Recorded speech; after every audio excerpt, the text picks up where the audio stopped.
ஜெய் சாயிராம், ஜெய் ஜெய் சாயிராம். இன்று இரவுக்குள் உன் மனக்கவலைகளையெல்லாம் குறைத்து உன் வாழ்க்கையில் உன்னை ஆட்டிப் படைக்கும் பிரச்சனைகள் அனைத்தையும் உன் வாழ்விலிருந்து விலக்கி வைத்து உன் வாழ்க்கையில் மிகப்பெரிய அற்புதத்தை உன் வாழ்வில் நடத்தப் போகிறேன். உன்னுடைய வாழ்க்கையையே புரட்டி போடும் விதமாக ஒரு பெரிய விஷயம் உன் வாழ்வில் நடக்கப் போகிறது. சர்வ நிச்சயமாக இது நடக்கும். இத்தனை நாட்களாக நீங்கள் எனக்கு எதுவுமே செய்யவில்லை, அமைதியாக பார்த்து கொண்டே இருக்கிறீர்களே சாயிநாதரே என்றுதானே உன்னுடைய சிந்தனையாக இருக்கிறது. உனக்காகவே உன் வாழ்க்கையில் உன்னை ஆண்டு கொண்டிருக்கும் பிரச்சனைகளை தீர்ப்பதற்காகவே நான் அமைதியாக வேலை செய்து கொண்டே இருக்கிறேன். எதுவுமே வாழ்க்கையில் நிகழவில்லை, எதுவுமே வாழ்க்கையில் மாறவே இல்லை என்று உன்னுடைய சிந்தனையாக இருக்கிறது, உன்னுடைய எண்ணமாக இருக்கிறது. உன்னை சுற்றி பிரச்சனைகள் சூழ்ந்து இருப்பதால் உன்னால் அப்படி தவறாக நினைத்து கொண்டிருக்க முடிகிறது. தவறாகத்தான் நினைத்து கொண்டும் இருக்கிறாய். உனக்கான தேடுதல்களும் உனக்கான மாறுதல்களும் சிறப்பாக அமைய வேண்டும் என்பதற்காகத்தான் நான் யோசித்து உன் வாழ்க்கைக்கு தேவையான அத்தனையும் யோசித்து செய்து கொண்டிருக்கிறேன். அதனால்தான் இத்தனை நாட்களாக அதையெல்லாம் தாமதப்படுத்திவிட்டு உனக்கான சிறப்பான நேரம் வரும் வரை காத்து கொண்டிருந்தேன். இதோ உனக்கான நாள் வந்துவிட்டது, உனக்கான நேரமும் வந்துவிட்டது. இன்று இரவுக்குள் ஒரு நல்ல செய்தி உன் செவிகளில் வந்து எட்டும். உன் வாழ்க்கையே மாறப்போகும். அந்த இன்ப அதிர்ச்சியான நிகழ்வு உன் வாழ்வில் நடக்கும். சர்வ நிச்சயமாக நடக்கும். உன் மனமானது சஞ்சலமில்லாமல், உன் புத்தியானது என்னை முழுவதுமாக நம்பி என்னை நாடி வந்தால் உன் வாழ்க்கையில் நான் நல்லபடியாக மாற்றியமைப்பேன் என்று அதற்காகத்தான் காத்து கொண்டிருந்தேன். இதோ அதற்கான நேரமும் வந்துவிட்டது. இத்தனை நாட்களாக விதிவசத்தால் உன்னுடைய மனமும் புத்தியும் சஞ்சலப்பட்டு கொண்டு நம் வாழ்க்கையில் நல்லது நடக்குமா, நல்லது நிகழுமா என்று சந்தேகத்தோடு என்னையே கஷ்டத்தோடு பார்த்து கொண்டிருந்தாய். உனக்கான அந்த நல்ல நேரம் உன்னை நெருங்கிவிட்டது. உனக்கான அந்த நல்ல நிமிடம் உன்னை நெருங்கிவிட்டது. இனி உன் வாழ்வில் தொட்டதெல்லாம் துவங்கும், நீ கேட்டதெல்லாம் கிடைக்கும். உனக்கான நல்ல நிகழ்வு நடந்தே தீரும். இது நாள் வரை போராட்ட காலமாக இருந்த உன் வாழ்க்கையில் நல்லது நடக்கப் போகிறது, நல்லது நிகழப் போகிறது.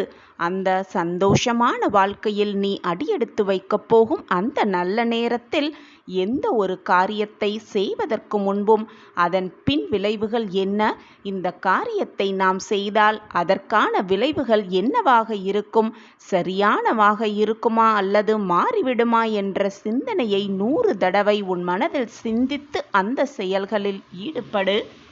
ஏனென்றால் ஒரு காரியத்தை செய்வதற்கு முன்பாக பல தடவை யோசித்து அதற்கான பின் விளைவுகள் எப்படி இருக்கும் என்று யோசித்துதான் அந்த காரியத்தில் இறங்க வேண்டும். ஆனால் காரியத்தில் இறங்கிவிட்டால் தவறிக்கூட முன்வைத்த காலை பின் வைக்க நினைக்கவே கூடாது. நாம் 100 தடவை யோசித்து ஒரு சூழ்நிலையில் ஒரு காரியத்தில் இறங்கினால் நிச்சயமாக அது வெற்றியை நோக்கி மட்டுமே பயணமாக இருக்க வேண்டும். அப்பொழுதுதான் இலக்கை நிச்சயமாக அடையலாம். ஒரு காரியத்தை செய்வதற்கு முன்பாக அதன் பின் விளைவுகள் பற்றி யோசிக்கவில்லை என்றால் என்ன ஆகும் என்பதை ஒரு சிறிய கதை மூலம் விளக்கலாமா? ஒரு சமயம் காட்டில் ஒரு நரி ஒரு ஆழமான கிணற்றில் விழுந்து விட்டது. அதற்கு கிணற்றிலிருந்து வெளியே தப்பி வருவதற்கு ஒரு வழியும் கிடைக்கவே இல்லை. ஒரு வழியும் இல்லாததால் அங்கேயே கிணற்றுக்குள்ளேயே இருக்கும்படியாக நேர்ந்துவிட்டது அந்த நரிக்கு. அதே கிணற்றை நோக்கி தாகத்தால் தவித்த ஒரு ஆடு அந்த கிணற்றை நோக்கி வந்தது. கிணற்றுக்குள் நரி இருப்பதை பார்த்த ஆடு தண்ணீர் நன்றாக இருக்கிறதா என்று கேட்டது. நரி சட்டென்று தன்னுடைய வருத்தம் தோய்ந்த முகத்தை மறைத்து கொண்டு உற்சாகமாக கிணற்று தண்ணீரை வெகுவாக புகழ்ந்தது. தண்ணீர் மிக ருசியாக இருக்கிறது, அதனால்தான் நான் குடித்துவிட்டு அப்படியே இங்கேயே இருக்கிறேன். என்னால் அந்த ருசியை மறக்கவே முடியவில்லை. அதனால்தான் இந்த கிணற்றுக்குள்ளேயே இருக்கிறேன் என்று வெகு விமர்சையாக புகழ்ந்தது. ஆட்டை கிணற்றுக்குள் இறங்கி நீரை அருந்தும்படியும் கூறியது. தன்னுடைய தாகத்தால் தவித்த ஆடும் முன் யோசனையின்றி எதை பற்றியுமே யோசிக்காமல் சட்டென்று ஆடு கிணற்றுக்குள் குதித்து தன் தாகத்தை தீர்த்து கொண்ட பிறகு நரி ஆட்டை நோக்கி தற்சமயம் கிணற்றை விட்டு வெளியேற முடியாத ஆபத்தான நிலைமையை உணர்த்தியது. கிணற்றை விட்டு வெளியேறுவதற்கான கால்களை தூக்கி மேல் நோக்கி வைத்துக்கொண்டு உன் தலையை தாழ்த்திக்கொள். நான் உன் முதுகின் மீது ஏறி வெளியே தப்பிவிடுகிறேன். அதன் பிறகு நீயும் வெளியே வருவதற்கு நான் உதவி செய்கிறேன் என்றது. உடனே ஆடும் அதற்கு சம்மதித்தது. நரி இரண்டாவது தந்திரமும் பலித்துவிட்டதைப் போல ஆடு தன்னுடைய முன்னங்கால்களை தூக்கி தலையை தாழ்த்தி கொண்டது. உடனே நரி ஆட்டின் முதுகின் மேல் ஏறி அதன் கொம்புகளை பிடித்து கொண்டு கிணற்றிலிருந்து பத்திரமாக மேலே வந்தது. அதற்கு மேலும் அந்த இடத்தில் ஒரு வினாடி கூட நிற்காமல் நரி தன்னால் முடிந்த வேகத்தில் ஓடி செல்ல ஆரம்பித்தது. அப்போது கிணற்றிலிருந்த ஆடு, நரியாரே, நாம் செய்து கொண்ட ஒப்பந்தத்தை மீறி செல்கிறாயே என்று கூக்குரல் இட்டது. அறிவில்லாத முட்டாளாடே, உன் மூளை கொஞ்சமாக நீ உபயோகித்திருந்தால் கிணற்றுக்குள் நீ வந்திருப்பாயா, அல்லது என்னை மேலே வர நீ உதவியும் செய்திருப்பாயா என்று கேட்டுவிட்டு அந்த நரி மிக சத்தமாக சிரித்தது. என்னால் உனக்கு உதவ முடியாது. நான் வருகிறேன். நீ முன்பாகவே சிறிது யோசித்திருக்க வேண்டும். எந்த காரியத்தை செய்வதற்கு முன்பாக அதன் பின் விளைவுகள் என்ன என்பதை சிந்தித்து பின் செயல்பட்டால்தான் வாழ்க்கையில் எதையுமே சாதிக்க முடியும் என்பதை விளக்கும் விதமாக இந்த கதை. நாமும் ஒரு காரியத்தை செய்வதற்கு முன்பாக அதனுடைய பக்க விளைவுகள், பின் விளைவுகளை பற்றி சிந்தித்து அந்த காரியத்தை செய்தால் வெற்றி நிச்சயம்தான். அப்படி சிந்தித்து அந்த காரியத்தில் இறங்கினால் மறந்தும் கூட எடுத்து வைத்த காலை பின் எடுத்து வைக்காமல் வெற்றியை நோக்கி நம்மளுடைய சிந்தனையும் நம் வெற்றியும் நம் எண்ணமும் இருக்க வேண்டும். அப்பொழுதுதான் வாழ்க்கை மிக பிரம்மாண்டமாக இருக்கும். நம்பிக்கையோடு இது நாள் வரை என் வாழ்க்கையில் மாற்றம் நிகழும் என்று இருந்தாய். இப்பொழுதும் அதே நம்பிக்கையோடு இரு. உன் வாழ்க்கையில் சர்வ நிச்சயமாக நல் மாற்றங்கள் நிகழும். நான் அதை உனக்காகவே நிகழ்த்தி வைப்பேன். சாயப்பாயிருக்க நீ கவலைப்பட வேண்டிய அவசியமே இல்லை. இது நாள் வரை இந்த வாழ்க்கையே வேண்டாம் என்று சொல்லும் அளவிற்கு அனுதினமும் ஏதாவது ஒரு கஷ்டம் எனக்கு வந்து கொண்டே இருக்கிறதே, என்னை சூழ்ந்து கொண்டே இருக்கிறதே என்று வேதனையோடு என்னிடம் வந்து புலம்பினாய் அல்லவா? அந்த கஷ்டத்திற்கான தீர்வை இதோ உன் சாயப்பா உனக்காகவே கொடுக்கப் போகிறேன். உன் பொறுமை காத்திருப்புக்கான பரிசை உன்னை வந்து சேரும்படி நான் வழிவகை செய்வேன். நான் பலமுறை உனக்கு கூறிக்கொண்டே இருக்கிறேன். இந்த உலகில் உள்ள அனைவருக்கும் இதுபோல் நடப்பது சர்வசாதாரணமான விஷயமே. இந்த உலகத்தில் உள்ள அனைவருக்கும் இன்பத் துன்பம் மாறி மாறி வந்து கொண்டுதான் இருக்கும். நீ மட்டும் அதற்கு விதிவிலக்கு அல்ல. நல்லது நினைத்தால் எப்பொழுதுமே நல்லது மட்டுமே நடக்கும். கெடுவான் கேடு நினைப்பான் என்பது பழமொழிதான்.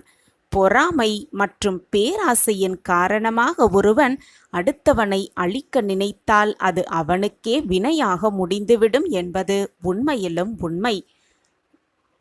நல்லதை நினைத்தால் நல்லது நடக்கும் என்பதும் உண்மையிலும் உண்மை.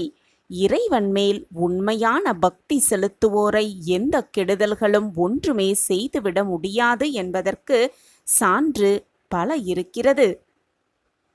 உனக்கு பெரிதாக தெரியும் பிரச்சனை சில பேருக்கு மிக சிறியதாக எண்ணக்கூடும். உனக்கு சிறியதாக எண்ணும் பிரச்சனை பல பேருக்கு அது தலையாக பிரச்சனையாக இருக்கும். இதுதான் வாழ்க்கை. ஆனால் பிரச்சனைகள் எல்லோருக்கும் வந்த வண்ணமும் போய் வண்ணமும் இருக்கத்தான் செய்யும். இன்பம் துன்பம் இரண்டும் கலந்து இருந்தால்தான் வாழ்க்கை. இன்பம் மட்டுமே நிரந்தரமாக இருந்துவிட்டால் வாழ்க்கை எப்படி சுவாரஸ்யமாக இருக்கும்? வாழ்வில் நடக்கும் இன்பத் துன்பங்களை உள்ளது உள்ளபடி ஏற்கும் மனப்பான்மையை முதலில் வளர்த்துக்கொள். என்ன வருகிறதோ அதை அப்படியே ஏற்றுக்கொள்ள பழகிக்கொள். ஏன் இப்படி மனதை துவண்டு போக செய்கிறாய்? நீ துவண்டு போய் தைரியம் இழந்து இருக்கும் அளவிற்கு எந்த காரியமும் நடக்கவே இல்லையே. நீயே தோற்றுவிட்டது போல் ஒரு பொய்யான எண்ணத்தை உருவாக்கி உன்னுள் இருக்கும் நிம்மதியையும் இழந்து கொண்டு தவித்து கொண்டிருக்கிறாய். நிம்மதி இல்லாமல் எப்படிதான் நீ வாழ்வாய்? உன் நிம்மதியை விட வெற்றி தோல்வி பெரியது அல்லவே அல்ல.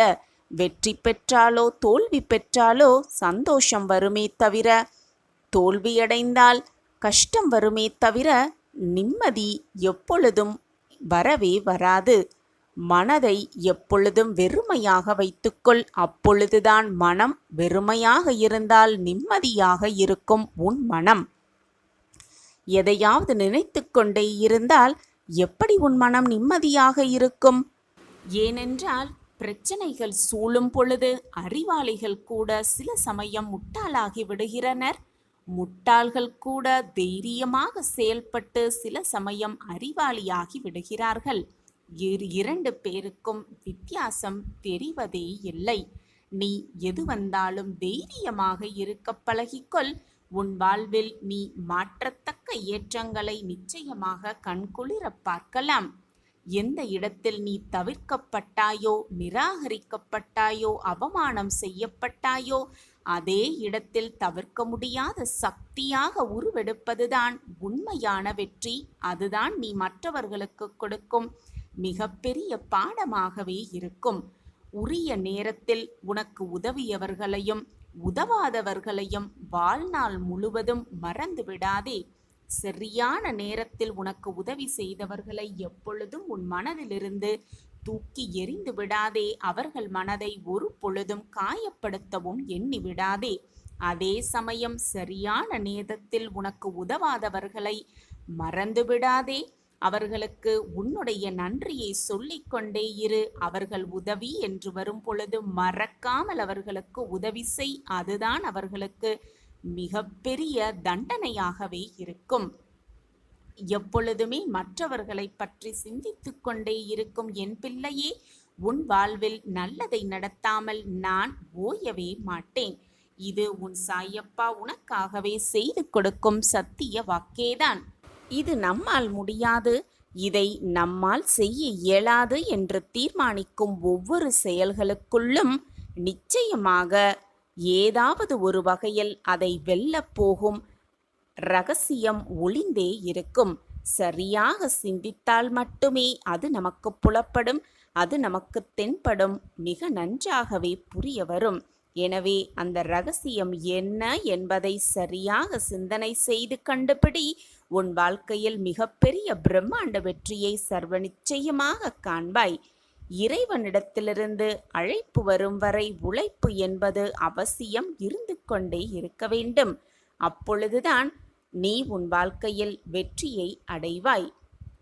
வாழ்க்கை வலிமையாக இருக்கிறது, வாழ்வது மிக மிக கடினமாக இருக்கிறதே என்று நீ உன் வாழ்க்கையை வாழாமல் இருக்கவும் முடியாது. கஷ்டமாக இருக்கிறதே என்று உன்னுடைய வாழ்க்கையை மற்றவர்களோடு பகிர்ந்து கொள்ளவும் முடியாது. உன் வாழ்க்கையை நீ வாழ்ந்துதானாக வேண்டும். கஷ்டமாக இருந்தாலும் சரி, துக்கமாக இருந்தாலும் சரி, சந்தோஷமாக இருந்தாலும் சரி, வேதனையாக இருந்தாலும் சரி, உன் வாழ்க்கை உனக்குத்தான். எனவே கிடைத்திருக்கும் அந்த பொக்கிஷமான வாழ்க்கையை சந்தோஷமாக வாழ பழகு. கிடைத்திருப்பதை வைத்து சந்தோஷமாக வாழ கற்றுக்கொள். உன்னையும் வேதனைப்படுத்தி கொண்டு எப்பொழுதுமே உன் அருகில் இருக்கும் உன் சாயப்பாவையும் போட்டு குழப்பிக் கொண்டிருக்கிறாய் என் கண்மணியே. ஒன்றை நன்றாக புரிந்து கொள் என் கண்மணியே. நீ என்ன எடுத்து வந்தாய், இப்பொழுது நீ இழந்து கொண்டிருக்கிறாய் என்று நினைத்து கொண்டிருக்கிறாய். எதையுமே நீ எடுத்து வரவும் இல்லை. இப்பொழுது நீ இழந்தது எதுவும் பெரிதாக இழந்து விடவும் இல்லை. உன்னுடைய கர்ம வினையின் காரணமாகவே இதுவெல்லாம் உன் வாழ்வில் நடக்கிறது என்பது உனக்கு புரிகிறதா, அல்லது புரிந்தும் புரியாதது போல் இருக்கிறாயா? உன் வாழ்வில் நீ இதுவரை இழந்ததை எல்லாம் மீட்டுத்தர உன் அப்பா நான் இருக்கும் பொழுது எனக்காக யாருமே இல்லை என்று நீ வேதனைப்படுவதும் கோபப்படுவதும் எனக்கு வருத்தமாக இருக்கிறது பிள்ளையே. உன்னுடைய காத்திருப்புக்கான சரியான பலனை நான் நிச்சயமாக உனக்கு கொடுப்பேன். இதில் எந்த ஒரு மாற்றமுமே இல்லை. வாழ்க்கையில் மகிழ்ச்சியாக வாழ சில வழிமுறைகளை கூறுகிறேன், கேட்டு அதன்படி நட. எப்பொழுதும் உன் வாழ்வில் நிம்மதி இருக்கும். நிம்மதி இருந்தால் மகிழ்ச்சி தானாகவே வந்துவிடும். ஒரு குரு தன் சீடர்களுக்கு அறிவுரை வழங்க வந்து கொண்டிருந்தார். அப்பொழுது அவர் கையில் ஏதோ ஒன்றை எடுத்து வருவதாக சீடர்கள் அனைவரும் பார்த்து கொண்டிருந்தனர். பார்த்து கொண்டிருந்த சீடர்கள் அனைவருக்கும் வியப்பு. தன்னுடைய குரு கையில் என்ன கொண்டு வந்திருக்கிறார் என்பதை அறிந்து கொள்ள ஆவராக அனைவரும் குருவையே பார்த்து கொண்டிருந்தனர். அப்பொழுது குரு கையில் ஒரு சிறிய கயிறு இருந்ததை அனைவரும் பார்த்தனர். வந்த குருவும் தன்னிடத்தில் அமர்ந்து கொண்டார். சீடர்கள் அனைவரிடம் எதுவுமே பேசாமல் அவர் அமைதியாக இருந்தார். சிறிது நேரத்தில் தான் கொண்டு வந்திருந்த கயிற்றில் முடிச்சை போட்டுக்கொண்டே இருந்தார் அந்த குரு. முடிச்சு போட்ட பிறகு தன்னுடைய சீடர்களை நோக்கி அந்த குரு, சீடர்களே, நான் கொண்டு வந்த கயிற்றில் முடிச்சை போட்டுவிட்டேன். இப்பொழுது கூறுங்கள், நான் கொண்டு வந்த கயிறு இதுவா அல்லது வேறு ஏதோ இருக்கிறதா என்று சீடர்களை பார்த்து கேட்டாராம் அந்த குரு. அப்பொழுது கூட்டத்திலிருந்த ஒரு சீடர் எழுந்து, குருவே, இது நாம் பார்க்கும் கோணத்தில்தான் இதற்கு பதில் சொல்ல முடியும். ஒரு கோணத்திலிருந்து பார்த்தால் நீங்கள் கொண்டு வந்த கயிறுதான் இந்த கயிறும் கூட. ஆனால் வேறு கோணத்தில் பார்த்தால் இதில் முடிச்சு போட்டதால் இதன் வடிவமும் அளவும் கூட மாறி இருக்கிறது. எனவே இது வேறு கயிறாக கூட இருக்கலாம். இதில் தவறு என்று எதுவுமே இல்லை என்று கூறினாராம். நாம் பார்க்கும் கோணத்தில்தான் அனைத்துமே இருக்கிறது என்று கூறினாராம் அந்த கூட்டத்தில் இருந்த ஒரு சீடர் தன் குருவை பார்த்து. இந்த பதிலை கேட்ட குரு சிரித்துக்கொண்டே தன் கையில் இருக்கும் கயிற்றின் இரு முனைகளையும் பிடித்து நன்றாக இழுத்தாராம். முடிச்சு நன்றாக இறுகி கொண்டதாம். உடனே குரு சீடரை பார்த்து, இப்பொழுது கூறுங்கள், இந்த கயிற்றின் முடிச்சை அவிழ்க்க முடியுமா முடியாதா என்று கேட்டாராம். அப்பொழுது மற்றும் ஒரு சீடர் எழுந்து, இவ்வளவு இறுக்கமாக முடித்தை போட்ட பின்பு அதை அவிழ்க்க எப்படி முடியும் குரு? அவிழ்க்கவே முடியாது என்று கூறினாராம். உடனே அந்த குரு, கடைசியாக உங்களிடம் ஒரு கேள்வியை கேட்கிறேன். இந்த 3 முடிச்சுகளையும் அவிழ்ப்பது எப்படி என்று கேள்வியை முன்வைத்தாராம் சீடர்களை பார்த்து. உடனே கூட்டத்திலிருந்த மற்றும் ஒரு சீடர் எழுந்து, முடிச்சை எப்படி போட்டோமோ அதன்படிதான் அந்த முடிச்சை அவிழ்க்க முடியும் என்று கூறினாராம். உடனே அந்த குரு, இந்த பதிலை தான் நான் எதிர்பார்த்தேன் என்று கூறினாராம். இந்த உலகத்தில் இருக்கும் அனைவரும் தன்னுடைய பிரச்சனைகளை தீர்க்கத்தான் யோசனை செய்து கொண்டே இருப்பார்கள். ஆனால் யாருமே அந்த பிரச்சனைகளுக்கான காரணத்தை தெரிந்து கொள்ள ஆசைப்படவே மாட்டார்கள். அதை யோசிக்க கூட செய்ய மாட்டார்கள். அதே போலதான் இந்த உலகத்தில் உள்ள அனைவரும் எதற்கெடுத்தாகவும் கோபப்படுவார்கள். அந்த கோபத்திலிருந்து எப்படி வெளியே வருவது, அந்த கோபத்திலிருந்து எப்படி மீள்வது என்று தெரியாமல் தவித்து கொண்டிருப்பார்கள். இந்த முடிச்சை போல அந்த முடிச்சை அவிழ்த்தால் கூட அந்த கயிறின் அடிப்படை குணம் எப்படி மாறாதோ, உன்னுடைய அடிப்படை குணமான மனித குணம் என்பது எப்பொழுதுமே மாறாது.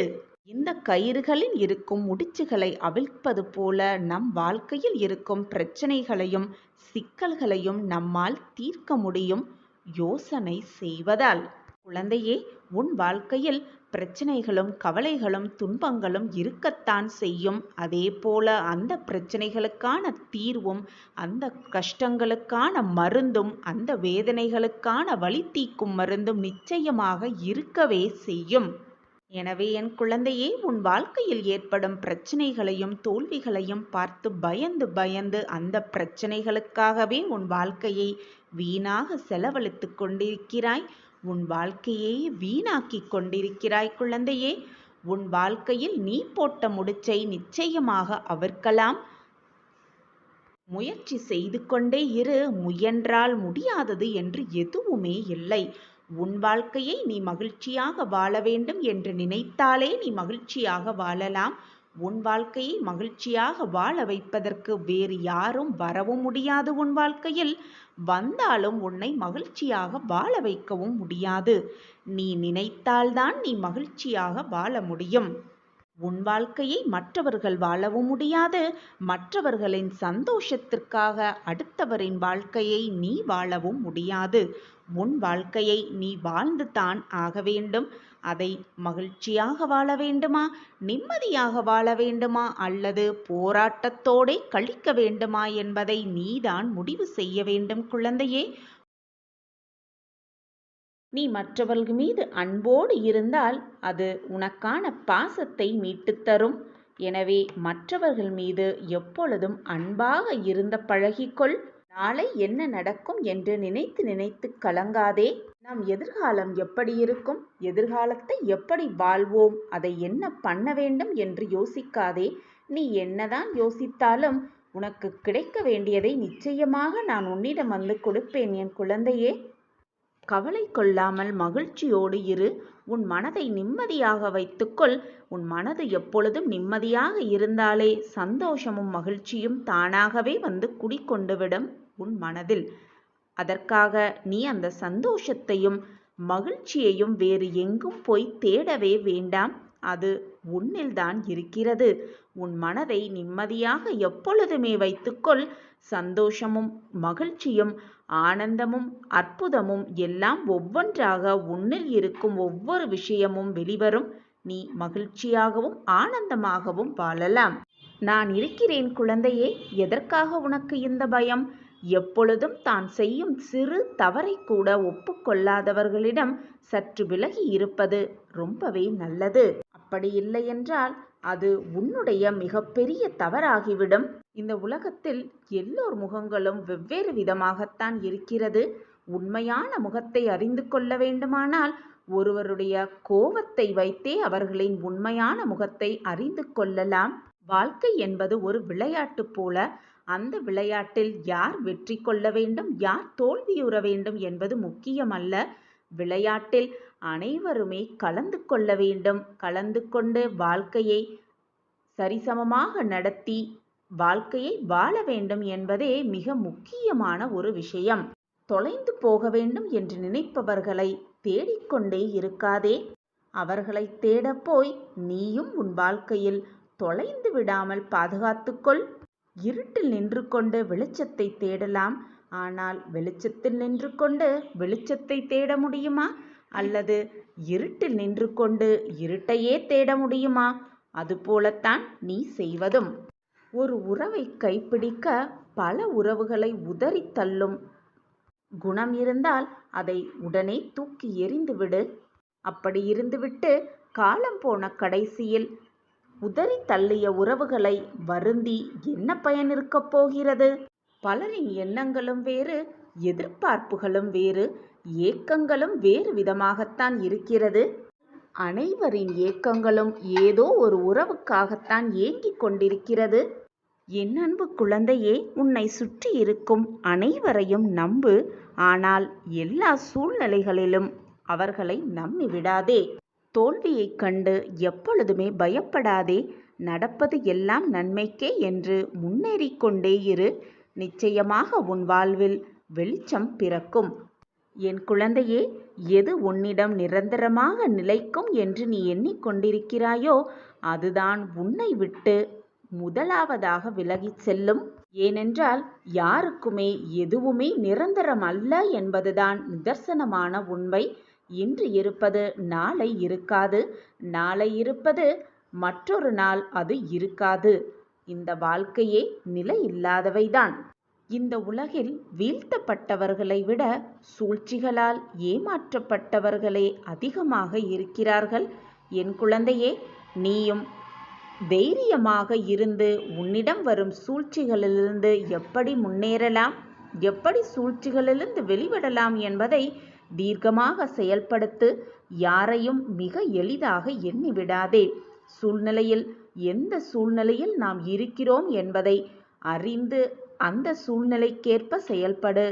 நிச்சயமாக உன் வாழ்க்கையில் நீ ஏமாற்றப்பட மாட்டாய். இதுவரை எதுவும் தவறாக நிகழ்ந்ததில்லை. என் பார்வை எப்பொழுதும் உன் மீதுதான் உள்ளது. எந்த தீங்கு உன்னை நெருங்கினாலும் அதை தவிடு பொடியாக்க உன் அப்பா உன் அருகிலேயே இருக்கும் பொழுது எதற்காக இந்த மனப்போராட்டம் உனக்குள்? கடைசி காலகட்டம் இது, உன் கஷ்டங்களுக்கான இறுதி நாள் இது என்று நேர்மறை சிந்தனையோடு எப்பொழுதுமே சிந்தனை செய்து கொண்டே இரு. உன் எண்ணம் போல் உன் சொற்கள் போல் எப்பவுமே எல்லாமே நல்ல விதமாகவே நடக்கும். நல்லதை மட்டுமே நினை, நல்லதை மட்டுமே சொல், நல்லதை மட்டுமே செய். நடப்பது எல்லாம் நன்மையாகவே உனக்கு நடக்கும். நிரந்தர நன்மையாகவே இருக்கும்.